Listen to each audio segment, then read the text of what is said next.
ഇടുക്കി അടിമാലി ഗ്രാമപഞ്ചായത്ത് വാർഷിക പദ്ധതിയിൽ ഉൾപ്പെടുത്തി പഞ്ചായത്ത് പരിധിയിൽ പ്രവർത്തിക്കുന്ന LP സ്കൂളുകൾക്കും മറ്റിതര സർക്കാർ സ്ഥാപനങ്ങൾക്കും പ്രിന്റർ ഉൾപ്പെടെയുള്ള വിവിധ സാമഗ്രികൾ വിതരണം ചെയ്തു. പഞ്ചായത്ത് പ്രസിഡന്റ് സൗമ്യ അനിൽ സാമഗ്രികളുടെ വിതരണം ഉദ്ഘാടനം നിർവഹിച്ചു. പഞ്ചായത്ത് പരിധിയിൽ പ്രവർത്തിക്കുന്ന LP സ്കൂളുകൾക്കും മറ്റിതര സർക്കാർ സ്ഥാപനങ്ങൾക്കും സഹായകരമാകുകയെന്ന ലക്ഷ്യത്തോടെയായിരുന്നു അടിമാലി ഗ്രാമപഞ്ചായത്ത് വാർഷിക പദ്ധതിയിൽ ഉൾപ്പെടുത്തി പഞ്ചായത്ത് പരിധിയിൽ പ്രവർത്തിക്കുന്ന LP സ്കൂളുകൾക്കും മറ്റിതര സർക്കാർ സ്ഥാപനങ്ങൾക്കും പ്രിന്റർ ഉൾപ്പെടെയുള്ള വിവിധ സാമഗ്രികൾ വിതരണം ചെയ്തത്. ഗ്രാമപഞ്ചായത്ത് പ്രസിഡന്റ് സൗമ്യ അനിൽ സാമഗ്രികളുടെ വിതരണ ഉദ്ഘാടനം നിർവഹിച്ചു.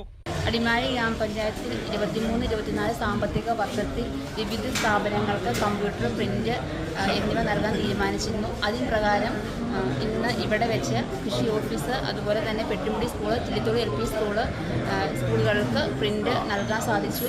അടിമാലി ഗ്രാമപഞ്ചായത്ത് വിവിധ സ്ഥാപനങ്ങളിലെ പ്രശ്നങ്ങൾ മനസ്സിലാക്കി തന്നെയാണ് മുമ്പോട്ട് പോകുന്നത്. ഇനിയുള്ള ഇതുപോലുള്ള കാര്യങ്ങൾ നൽകുന്നതായിരിക്കും. ഗ്രാമപഞ്ചായത്തിൽ വെച്ച് നടന്ന ചടങ്ങിൽ ഗ്രാമപഞ്ചായത്ത് വൈസ് പ്രസിഡന്റ് അനസ് ഇബ്രാഹിം അധ്യക്ഷത വഹിച്ചു. മറ്റു ഗ്രാമപഞ്ചായത്ത് അംഗങ്ങൾ, ഉദ്യോഗസ്ഥ പ്രതിനിധികൾ തുടങ്ങിയവർ സംബന്ധിച്ചു. സ്ഥാപന അധികൃതർ സാമഗ്രികൾ ഏറ്റുവാങ്ങി. Kerala vision news, Idukki.